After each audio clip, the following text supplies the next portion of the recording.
क्या आपने कभी खुद से यह सवाल पूछा है, मैं सच में कौन हूं? हम दिन रात दौड़ते हैं, सफल होने की कोशिश करते हैं, प्यार ढूंढते हैं, डर से भागते हैं, लेकिन क्या हमने कभी रुककर सोचा कि हमारी जिंदगी की दिशा क्या है? जे कृष्णमूर्ति, एक ऐसा नाम जिन्होंने दुनिया को सोचने का तरीका बदल दिया। उनकी बातों में ना कोई धर्म है, ना कोई परंपरा, सिर्फ सीधी और गहरी सच्चाई। अगर आप अपने जीवन में सच्चा फ्रीडम, पीस और क्लैरिटी चाहते हैं, तो ये 10 लाइफ लेसन्स आपकी सोच को पूरी तरह से बदल सकते हैं। वीडियो को अंत तक जरूर देखिए। हो सकता है आज के बाद आपकी जिंदगी कभी वैसी न रहे जैसी अब तक थी। Freedom is the foundation of true living, यानी स्वतंत्रता ही सच्चे जीवन की नींव है। लेकिन यहां कृष्णमूर्ति जिस फ्रीडम की बात कर रहे हैं, वो सिर्फ बाहरी स्वतंत्रता नहीं है। ये एक गहरी आंतरिक स्वतंत्रता है। वह स्वतंत्रता जहां मन किसी डर, लालच, सामाजिक अपेक्षाओं, परंपराओं या यादों की कैद में न हो। जब तक हमारा मन कंडीशनिंग से बंधा है, तब तक हम किसी चीज को वैसा नहीं देख सकते जैसा वह वास्तव में है। हम हर चीज को अपने पूर्व अनुभवों, धारणाओं और इच्छाओं के चश्मे से देखते हैं, और यही हमारे देखने और समझने की क्षमता को बाधित करता है। कृष्णमूर्ति कहते हैं कि जब तक मन पूर्ण रूप से मुक्त नहीं होता, तब तक हम ट्रूथ को नहीं देख सकते, और जब हम सच्चाई को नहीं देख पाते, तब हमारा जीवन भी अधूरा और भ्रम से भरा होता है। इसलिए सच्चा जीवन वहीं शुरू होता है जहां डर खत्म होता है, जहां मन शांत और मुक्त होता है, जहां हम हर चीज को बिना किसी लेबल, कंपैरिजन या जजमेंट के देख सकते हैं। यही आजादी हमें जीवन को उसकी संपूर्णता में अनुभव करने देती है, और यही अनुभव एक सच्चे जीवन का आधार है। Truth is a pathless land, अर्थात सत्य एक ऐसा क्षेत्र है जिसकी ओर कोई निर्धारित मार्ग नहीं जाता। जे कृष्णमूर्ति का यह विचार न केवल अपने समय से आगे था, बल्कि आज भी उतना ही प्रासंगिक और जागरूक करने वाला है। हम अक्सर सत्य को किसी बाहरी चीज की तरह तलाशते हैं, किसी ग्रंथ, किसी गुरु, किसी धर्म या किसी विशेष साधना के माध्यम से। हमें लगता है कि अगर हम किसी विशिष्ट परंपरा या मार्ग का अनुसरण करें, तो एक दिन हमें सत्य मिल जाएगा। लेकिन कृष्णमूर्ति हमें सावधान करते हैं। वह कहते हैं कि सत्य को किसी भी सिस्टम के भीतर खोजा नहीं जा सकता, क्योंकि हर सिस्टम एक कंडीशनिंग है, और जहां कंडीशनिंग है, वहां स्वतंत्रता नहीं होती। और बिना स्वतंत्रता के कोई व्यक्ति सत्य को नहीं समझ सकता। सत्य न तो हिंदू है, न मुस्लिम, न ईसाई, न ही वह किसी संप्रदाय, किसी गुरु या किसी पवित्र पुस्तक की बपौती है। वह कोई मंजिल नहीं है जिसे किसी सीढ़ी से चढ़कर पाया जाए, बल्कि सत्य वह स्थिति है जहां मन पूरी तरह से शांत, सजग और अज्ञात के लिए खुला होता है। यह एक जीवंत अनुभूति है जो तभी होती है जब आप पूरी तरह से वर्तमान क्षण में बिना किसी पूर्वग्रह, स्मृति या विचार के देख पा रहे होते हैं। कृष्णमूर्ति हमें यह समझाते हैं कि जब आप किसी मार्ग पर चलते हैं, तो आप उस मार्ग के विचारों और सीमाओं में बंध जाते हैं। ऐसे में आप वही देखते हैं जो उस मार्ग ने आपको देखने को कहा है, और यह देखना सत्य नहीं बल्कि अनुकरण है। सत्य तो वही है जो स्वतः घटित होता है, जब मन पूर्ण रूप से स्वतंत्र और निर्विचार होता है। इसलिए वे कहते हैं, truth is a pathless land. इसका मतलब यह नहीं है कि सत्य नहीं पाया जा सकता, बल्कि यह है कि सत्य को पाने का कोई तैयार नक्शा नहीं है। आपको खुद ही उस आंतरिक यात्रा पर निकलना होगा जहां कोई मार्गदर्शक नहीं, कोई नक्शा नहीं, सिर्फ आपकी जागरूकता, आपकी सच्ची खोज और आपका निडर मन ही आपका साथी होता है। और जब आप खुद की गहराई में उतरते हैं, बिना किसी बोरोड बिलीफ या बाहरी सहारे के, तब अचानक वह क्षण आता है जब सत्य आपके भीतर प्रकट होता है, चुपचाप, बिना किसी शोर के, जैसे सुबह की पहली रोशनी। यही वह अनुभव है जो किसी किताब में नहीं पढ़ा जा सकता, यह तो केवल जिया जा सकता है। ऑब्जर्व विदाउट जजमेंट, यानी चीजों को बिना किसी निर्णय, लेबल या पक्षपात के देखना सीखो। जय कृष्णमूर्ति का यह विचार साधारण लग सकता है, लेकिन यह आंतरिक स्वतंत्रता और गहन समझ की नींव है। हमारा मन लगातार हर चीज को जज करता रहता है। यह सही है, यह गलत है, यह अच्छा है, यह बुरा है, यह मुझे पसंद है, यह नहीं। हम हर व्यक्ति, घटना और अनुभव को अपने अतीत की धारणाओं और कंडीशनिंग के चश्मे से देखते हैं। हम कभी वस्तु या व्यक्ति को वैसे नहीं देख पाते जैसे वे वास्तव में हैं। हम उन्हें अपने विचारों के फिल्टर से देखते हैं। कृष्णमूर्ति कहते हैं कि जब तक हम इस फिल्टर को हटाना नहीं सीखते, तब तक हमारी ऑब्जर्वेशन अधूरी और विकृत होती है। ऑब्जर्वेशन का अर्थ है सिर्फ देखना, बिना कोई विचार जोड़े, बिना कंपैरिजन किए। जैसे कोई बच्चा पहली बार किसी चीज को देखता है, पूरी उपस्थिति और ताजगी के साथ। जब आप किसी फूल को देखते हैं और तुरंत उसे गुलाब कह देते हैं, तो आपने उस क्षण की सुंदरता को लेबल में बदल दिया। उस शब्द के पीछे छुपे सारे पुराने अनुभव जुड़ जाते हैं और आप उस फूल को वैसे नहीं देख पाते जैसे वह इस क्षण में है। यही बात मनुष्यों पर भी लागू होती है। जब आप किसी व्यक्ति को उसकी जाति, धर्म या पुराने व्यवहार के आधार पर देखते हैं, तो आप वास्तव में उसे देख ही नहीं रहे होते, आप बस अपनी राय देख रहे होते हैं। कृष्णमूर्ति हमें यह सिखाते हैं कि सच्ची समझ, गहरी क्लैरिटी और ट्रांसफॉर्मेशन तभी संभव है जब हम पूरी तरह से ऑब्जर्व करना सीखें, न कि एनालाइज, जज या कंपेयर करें। जब आप सिर्फ देखते हैं, चुपचाप, बिना भीतर बोले, तब मन शांत होता है, और वही शांत मन ही सच्चाई को देख सकता है। इसलिए ऑब्जर्व विदाउट जजमेंट केवल एक मानसिक अभ्यास नहीं है, यह जीवन जीने का एक नया तरीका है, जहां हर क्षण को एक नएपन से देखा जाता है, जैसे पहली बार देखा जा रहा हो। यही देखना ही ध्यान, मेडिटेशन है, यही समझ ही मुक्ति है। The thinker is the thought, यानी विचार करने वाला और विचार वास्तव में अलग नहीं है। यह कथन सुनने में विरोधाभासी लग सकता है, क्योंकि हमारी सामान्य धारणा यही है कि सोचने वाला, थिंकर, एक स्वतंत्र इकाई है जो विचारों, थॉट्स को उत्पन्न करता है, नियंत्रित करता है या उन पर प्रतिक्रिया देता है। लेकिन जे कृष्णमूर्ति कहते हैं, यह विभाजन, यह दूरी ही एक भ्रम है। सोचने वाला वास्तव में उसी विचार का हिस्सा है, वह अपने विचारों का ही प्रतिबिंब है। जब आप कहते हैं मैं गुस्से में हूं, तो क्या वह मैं और गुस्सा दो अलग अलग चीजें हैं? नहीं, उस क्षण आप ही गुस्सा हैं। उसी तरह जब कोई विचार मन में आता है, तो वह विचार कहीं बाहर से नहीं आता, वह स्वयं आप से ही उपजा है, यानी थिंकर और थॉट एक ही मानसिक प्रक्रिया के दो चेहरे हैं।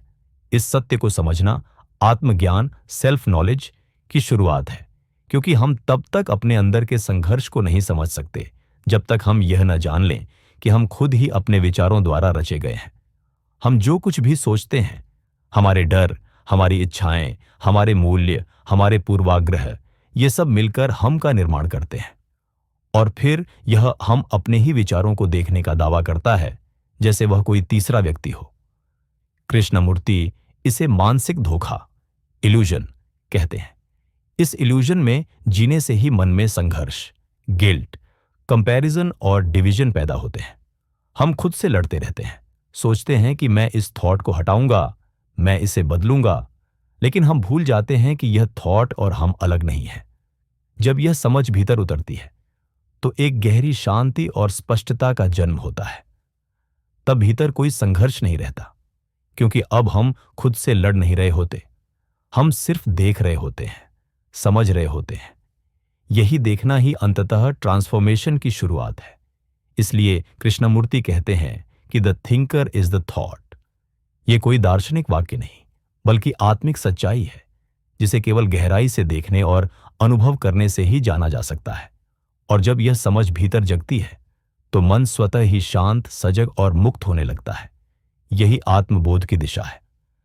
Real learning is from moment to moment, अर्थात सच्चा सीखना किसी निश्चित समय, स्थान या किताबों तक सीमित नहीं होता, बल्कि यह हर क्षण, हर अनुभव, हर संवाद और हर विचार में संभव होता है। जे कृष्णमूर्ति हमें यह समझाते हैं कि शिक्षा का वास्तविक उद्देश्य केवल जानकारियां इकट्ठा करना नहीं है, बल्कि जीवन को उसकी संपूर्णता में समझना है। हम अक्सर सोचते हैं कि लर्निंग केवल स्कूलों, कॉलेजों या गुरुओं से मिलती है, लेकिन यह एक बहुत सीमित दृष्टिकोण है।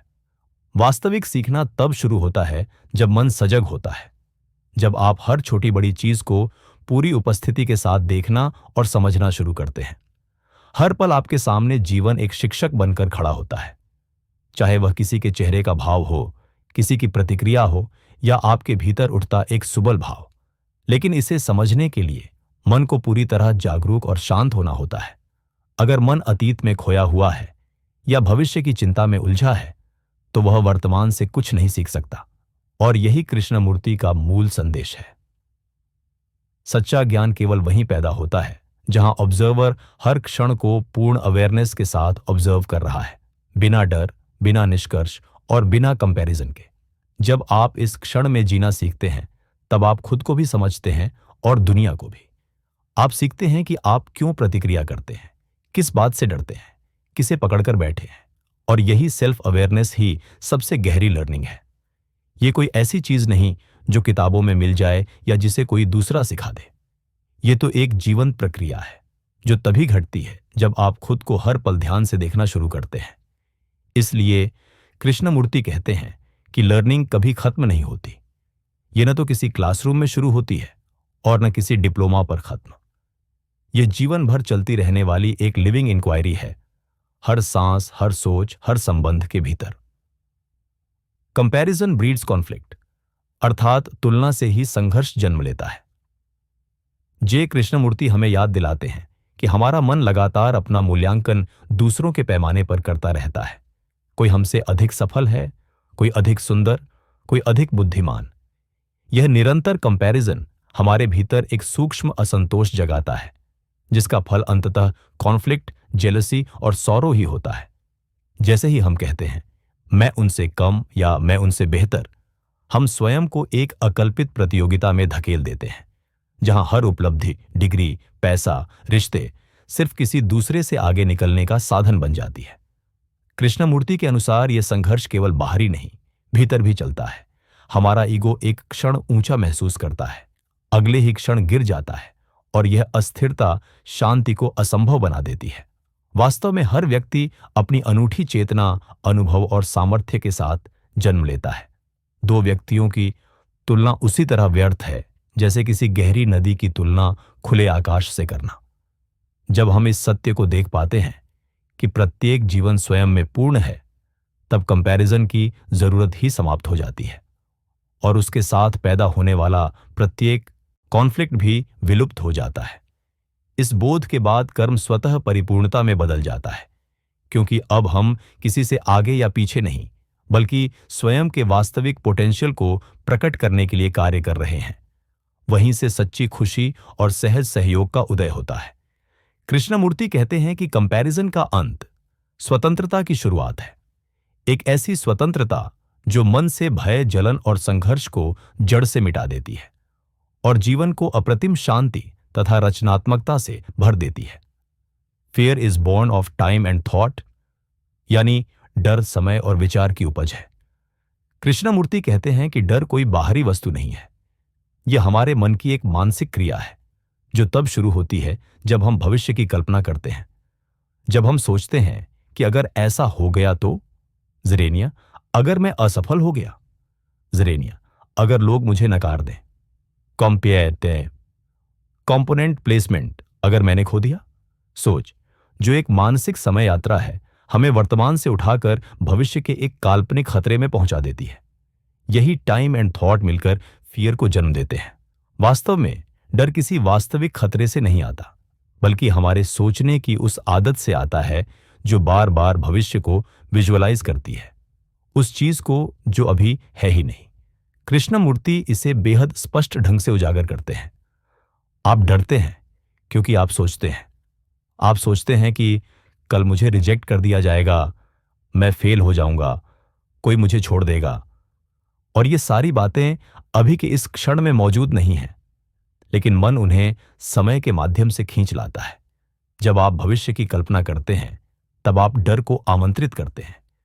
यही कारण है कि डर कभी अब में नहीं होता, वह हमेशा आने वाले क्षण से जुड़ा होता है। इसलिए कृष्णमूर्ति कहते हैं, यदि आप पूरी तरह से इस पल में हैं, बिना किसी साइकोलॉजिकल टाइम और थॉट के, तो डर का अस्तित्व ही नहीं रहेगा। यह समझ केवल विचारों से नहीं आती, यह तभी आती है जब आप अपने भीतर उठते डर को ध्यान से, बिना भागे, बिना उसे दबाए ऑब्जर्व करना शुरू करते हैं।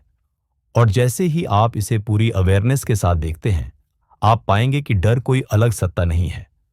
वह आपका अपना ही बनाया हुआ भ्रम है, जो टाइम और थॉट की कॉन्टिन्यूइटी से जीवित रहता है।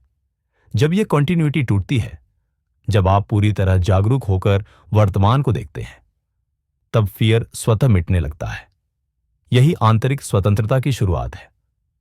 प्रेम आसक्ति नहीं होता, यानी सच्चा प्रेम कभी भी आसक्ति, अटैचमेंट नहीं होता। कृष्णमूर्ति हमें चेताते हैं कि जिसे हम अक्सर प्रेम मानते हैं, वह वास्तव में प्रेम नहीं, बल्कि एक बंधन, एक मानसिक पकड़ होती है। जब हम कहते हैं मैं तुमसे प्यार करता हूं, उस वाक्य में अक्सर एक छिपा हुआ डर होता है, खो देने का, अकेले रह जाने का, अस्वीकृति का। यही डर उस प्रेम को धीरे धीरे पॉसेसिवनेस में बदल देता है। हम व्यक्ति को प्रेम नहीं करते, बल्कि उसकी उपस्थिति, उसके व्यवहार, उसके मेरे होने के भाव से जुड़ जाते हैं। यही जुड़ाव, अटैचमेंट, धीरे धीरे डिपेंडेंसी बन जाता है। और जहां डिपेंडेंसी होती है, वहां भय होता है। और जहां भय होता है, वहां प्रेम नहीं हो सकता। कृष्णमूर्ति के अनुसार सच्चा प्रेम पूर्ण स्वतंत्रता से जन्म लेता है, न कि पकड़ से, न अपेक्षा से। प्रेम तब होता है जब आप किसी को पूरी स्वतंत्रता देते हैं, जाने की, बदलने की, अपनी राह चुनने की। उसमें ओनरशिप नहीं होती, सिर्फ गहरी समझ, करुणा और स्वीकृति होती है। यदि आप किसी को इसलिए प्रेम करते हैं क्योंकि वह आपकी जरूरत पूरी करता है, तो वह प्रेम नहीं, एक सौदा है। लेकिन जब आप प्रेम करते हैं बिना कुछ मांगे, बिना अपेक्षा के, तब वह प्रेम न तो जलता है, न थमता है और न ही पीड़ित करता है। वह प्रेम केवल देता है, बिना शर्त, बिना डर और बिना अधिकार के। इसलिए कृष्णमूर्ति का यह कथन, प्रेम है न बंधन, हमें प्रेम को एक पूरी नई दृष्टि से देखने की चुनौती देता है। प्रेम वह है जो पूर्ण स्वतंत्रता में सांस लेता है, जो रिश्तों को एक बंधन नहीं, बल्कि एक ओपन स्पेस बनाता है, जहां दो लोग मिलकर बिना एक दूसरे पर निर्भर हुए एक दूसरे की रोशनी बनते हैं। यही प्रेम सच्चा है, क्योंकि वह भीतर से आता है, किसी भावना या परिस्थिति के बदले में नहीं। और जब यह प्रेम आपके जीवन में उतरता है, तब हर रिश्ता एक सौंदर्य बन जाता है, एक गीत बन जाता है, जहां कोई भय नहीं, कोई संघर्ष नहीं, केवल मौन, समझ और अपार स्वतंत्रता होती है। मेडिटेशन इज अवेयरनेस, यानी ध्यान कोई विशिष्ट मुद्रा, समय या विधि तक सीमित नहीं है, बल्कि यह एक जीवंत अवस्था है जिसमें मन हर क्षण सजग होता है। कृष्णमूर्ति हमें बार बार यह बताने की कोशिश करते हैं कि ध्यान कोई प्रैक्टिस नहीं, जिसे सुबह 20 मिनट करके फिर पुराने ढर्रे पर चला जाए। यह एक जीवंत चेतना है, एक इनवर्ड जर्नी जो पूरे जीवन को ही एक प्रयोगशाला बना देती है। जब आप चल रहे होते हैं, खा रहे होते हैं, किसी से बात कर रहे होते हैं, क्या आप पूरी तरह वहां मौजूद होते हैं, या आपका मन अतीत की यादों और भविष्य की चिंता में खोया रहता है? मेडिटेशन उसी क्षण शुरू होता है जब आप देखना शुरू करते हैं, बिना डिस्ट्रैक्शन, बिना जजमेंट, बिना किसी प्रयास के। कृष्णमूर्ति के अनुसार अवेयरनेस का अर्थ है हर क्षण को देखना, जैसे कोई बाहरी पर्यवेक्षक देख रहा हो, लेकिन वह पर्यवेक्षक भी आप ही हैं। इसका अर्थ यह नहीं कि आप अपने मन को दबाएं या नियंत्रित करें, बल्कि आप उसे खुलकर देखने दें, उसकी गति, उसकी बेचैनी, उसकी तुलना, उसका भय, उसकी लालसा, और इस सब को बिना किसी हस्तक्षेप के ऑब्जर्व करें। यही ऑब्जर्वेशन ही सच्चा ध्यान है। इसमें न कोई गुरु चाहिए, न कोई विधि, न कोई मंत्र, केवल एक बात चाहिए, प्योर अटेंशन। और यह अटेंशन, यह पूरी जागरूकता जब गहराती है, तब भीतर एक ऐसी शांति उत्पन्न होती है जो किसी अभ्यास से नहीं आती, वह तो समझ से आती है, उस समझ से जो आपने अपने भीतर की क्रिया को देख कर पाई है। कृष्णमूर्ति का मेडिटेशन किसी विशेष धर्म या परंपरा से नहीं जुड़ा, यह जीवन के हर क्षण में सजग रहने की कला है। जब मन बिना डर, बिना इच्छा, बिना अतीत की छाया के वर्तमान को देखता है, तब जो शांति जन्म लेती है, वही सच्चा ध्यान है। मेडिटेशन तब एक अभ्यास नहीं रहता, वह स्वयं जीवन बन जाता है। The self is a bundle of memories, यानी हमारा मैं कोई स्थायी सत्ता नहीं, बल्कि केवल अनुभवों, विचारों, भावनाओं और स्मृतियों का एक ढेर है। जे कृष्णमूर्ति कहते हैं कि जो भी हम सोचते हैं मैं कौन हूं, वह वास्तव में केवल अतीत से उभरी हुई तस्वीरों, घटनाओं और साइकोलॉजिकल कंडीशनिंग का संग्रह है। हम कहते हैं मैं एक टीचर हूं, मैं सफल हूं, मुझे धोखा मिला था, मैंने ये अनुभव किया है, और इन सब बातों को जोड़कर एक आइडेंटिटी बना लेते हैं जिसे हम सेल्फ कहते हैं। लेकिन यह सेल्फ कोई स्थायी वास्तविकता नहीं है। यह लगातार टाइम और थॉट से निर्मित होता रहता है। जब आप ध्यान से देखते हैं तो पाते हैं कि आपका माइंड हमेशा या तो अतीत को दोहराता रहता है या भविष्य को गढ़ता रहता है। इसी प्रक्रिया से वह एक सेंटर बना लेता है जिसे हम ईगो, सेल्फ या मैं कहते हैं। लेकिन क्या यह मैं वास्तव में कोई सॉलिड चीज है, या यह सिर्फ थॉट का एक इल्यूजन है जो बार बार अपनी कॉन्टिन्यूटी बनाए रखने की कोशिश करता है? कृष्णमूर्ति कहते हैं कि सेल्फ अपने आप में ही एक फ्रेगमेंटेशन है, वह अलगाव का केंद्र है, और वहीं से सभी साइकोलॉजिकल कॉन्फ्लिक्ट शुरू होते हैं। Comparison, jealousy, hurt, ambition, fear. जब आप यह देख पाते हैं, केवल विचार से नहीं बल्कि पूरी चेतना से अनुभव करके, कि सेल्फ वास्तव में सिर्फ मेमोरी का एक ढांचा है, तब मन अपने आप हल्का हो जाता है। उस पकड़ से मुक्ति मिलती है जिसे हम मेरा होना समझते थे। और जैसे ही वह इल्यूजन गिरता है, वहां एक गहन शांति और अज्ञात की एक सुंदरता खुलती है। वहां ना कोई कंपैरिजन है, ना कोई संघर्ष। वहां केवल एक मुक्त चेतना है जो अब हर क्षण को नएपन से देख सकती है। यही कृष्णमूर्ति की अंतिम शिक्षा है कि सेल्फ को जानना, उसके भ्रम को देख पाना ही मुक्त होने की शुरुआत है। और जब मन इस सत्य में ठहरना सीखता है, तब जीवन में एक अद्भुत क्लैरिटी और गहराई जन्म लेती है। तो दोस्तों, जे कृष्णमूर्ति की ये 10 जीवन शिक्षाएं सिर्फ कुछ विचार नहीं हैं। ये एक आंतरिक क्रांति की शुरुआत है। ये हमें आम सोच से बाहर निकालती है और भीतर झांकने के लिए आमंत्रित करती है। जीवन को देखने का नजरिया बदल जाए। बस इतना ही काफी है, क्योंकि वहीं से ट्रांसफॉर्मेशन शुरू होती है।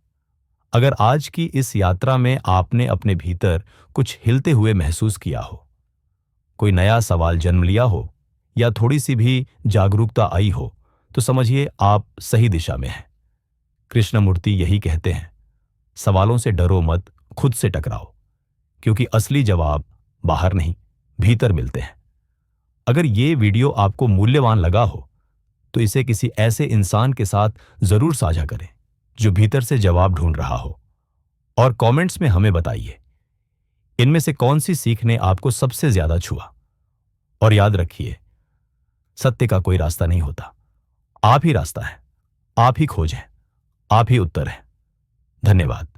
सी you in the next awakening. Until then, stay aware, stay free.